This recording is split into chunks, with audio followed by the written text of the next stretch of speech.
जय हो शीतला मैया की। शास्त्रीय मान्यता के अनुसार चैत्र कृष्ण पक्ष की अष्टमी वैशाख ज्येष्ठ और आषाढ़ महीने के कृष्ण पक्ष की अष्टमी को शीतला अष्टमी पूजन करने का प्रावधान है।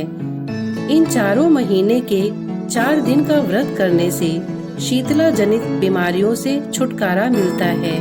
इस पूजन में शीतल जल और बासी भोजन का भोग लगाने का विधान है। श्रद्धालु शीतला अष्टमी का व्रत रखकर माता की भक्ति करके अपने परिवार की रक्षा के लिए माता से प्रार्थना करते हैं। ऐसा माना जाता है कि शीतला माता भगवती दुर्गा का ही रूप है।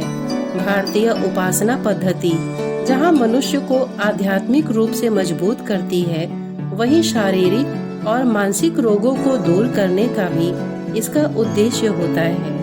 कहा जाता है कि गर्मी के दिनों में शरीर में अनेक प्रकार के पित्त विकार भी प्रारंभ हो जाते हैं। ऐसी मान्यता है कि शीतला अष्टमी का व्रत रखने से छोटी माता का प्रकोप नहीं होता। शीतला सप्तमी और शीतला अष्टमी व्रत मनुष्य को चेचक के रोगों से बचाने का प्राचीन काल से चला आ रहा व्रत है। आयुर्वेद की भाषा में चेचक का ही नाम शीतला कहा गया है। अतः इस उपासना से शारीरिक शुद्धता, मानसिक पवित्रता और खान पान की सावधानियों का संदेश मिलता है। इस व्रत में अष्टमी के दिन कलश स्थापित कर माता का पूजन किया जाता है तथा प्रार्थना की जाती है कि चेचक, गलघोंटू, बड़ी माता, छोटी माता, तीव्र दाह, दुर्गंध युक्त फोड़े, नेत्र रोग और शीतल जनित सभी प्रकार के दोष शीतला माता की आराधना पूजा से दूर हो जाए। इस दिन शीतला स्तोत्र का पाठ शीतल जनित व्याधि से पीड़ितों के लिए हितकारी है। स्तोत्र में भी स्पष्ट उल्लेख है कि शीतला दिगंबर है, गर्दभ पर आरूढ़ है, शूप, मार्जनी और नीम पत्तों से अलंकृत है। इस अवसर पर शीतला माँ का पाठ करके निरोग रहने की प्रार्थना की जाती है। वंदेहम शीतलाम देवी रासभस्थाम दिगंबर राम, मार्जनी कलशोपेताम शूरपालंकृत मस्तकाम। शीतला अष्टमी व्रत की कथा। एक बार एक राजा के इकलौते पुत्र को शीतला अर्थात चेचक निकली। उसी के राज्य में एक काछी पुत्र को भी शीतला निकली हुई थी। काछी परिवार बहुत गरीब था पर भगवती का उपासक था। वह धार्मिक दृष्टि से जरूरी समझे जाने वाले सभी नियमों को बीमारी के दौरान भी भली भांति निभाता रहा। घर में साफ सफाई का विशेष ख्याल रखा जाता था। नियम से भगवती की पूजा होती थी। नमक खाने पर पाबंदी थी। सब्जी में न तो छौंक लगता था और न कोई वस्तु तली भुनी जाती थी। गरम वस्तु न वह स्वयं खाता न शीतला वाले लड़के को देता था। ऐसा करने से उसका पुत्र शीघ्र ठीक हो गया। उधर जब से राजा के लड़के को शीतला का प्रकोप हुआ था, तब से उसने भगवती के मंडप में शतचंडी का पाठ शुरू करवा रखा था। रोज हवन व बलिदान होते थे। राजपुरोहित भी सदा भगवती के पूजन में निमग्न रहते। राजमहल में रोज कढ़ाई चढ़ती।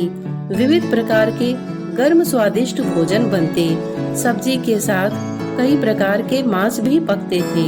इसका परिणाम यह होता कि उन लजीज भोजनों के गंध से राजकुमार का मन मचल उठता। वह भोजन के लिए जिद करता। एक तो राजपुत्र और दूसरे इकलौता, इस कारण उसकी अनुचित जिद भी पूरी कर दी जाती। इस पर शीतला का कोप घटने के बजाय बढ़ने लगा। शीतला के साथ साथ उसे बड़े बड़े फोड़े भी निकलने लगे, जिनमें खुजली व जलन अधिक होती थी। शीतला की शांति के लिए राजा जितने भी उपाय करता, शीतला का प्रकोप उतना ही बढ़ता जाता, क्योंकि अज्ञानतावश राजा के यहाँ सभी कार्य उल्टे हो रहे थे। इससे राजा और अधिक परेशान हो उठा। उसके समझ में नहीं आ रहा था कि इतना सब होने के बाद भी शीतला का प्रकोप शांत क्यों नहीं हो रहा है। एक दिन राजा के गुप्तचरों ने उन्हें बताया कि काछी पुत्र को भी शीतला निकली थी, पर वह बिल्कुल ठीक हो गया है। यह जानकर राजा सोच में पड़ गया कि मैं शीतला की इतनी सेवा कर रहा हूँ, पूजा व अनुष्ठान में कोई कमी नहीं, पर मेरा पुत्र अधिक रोगी होता जा रहा है, जबकि काछी पुत्र बिना सेवा पूजा के ही ठीक हो गया। इसी सोच में उसे नींद आ गई। श्वेत वस्त्र धारणी भगवती ने उसे स्वप्न में दर्शन देकर कहा, हे राजन, मैं तुम्हारी सेवा अर्चना से प्रसन्न हूँ, इसीलिए आज भी तुम्हारा पुत्र जीवित है। इसके ठीक न होने का कारण यह है कि तुमने शीतला के समय पालन करने योग्य सारे नियमों का उल्लंघन किया। तुम्हें ऐसी हालत में नमक का प्रयोग बंद करना चाहिए। नमक से रोगी के फोड़ों में खुजली होती है। घर की सब्जियों में छौंक नहीं लगाना चाहिए, क्योंकि इसकी गंध से रोगी का मन उन वस्तुओं को खाने के लिए ललचाता है। रोगी का किसी के पास आना जाना मना है, क्योंकि यह रोग औरों को भी होने का भय रहता है। अतः इन नियमों का पालन कर तेरा पुत्र अवश्य ही ठीक हो जाएगा। विधि समझाकर देवी अंतर्ध्यान हो गई। प्रातः से ही राजा ने देवी की आज्ञानुसार सभी कार्यों की व्यवस्था कर दी। इससे राजकुमार की सेहत पर अनुकूल प्रभाव पड़ा और वह शीघ्र ही ठीक हो गया। इसी दिन भगवान श्री कृष्ण और माता देवकी का विधिवत पूजन करके मध्यकाल में सात्विक पदार्थों का भोग लगाना चाहिए।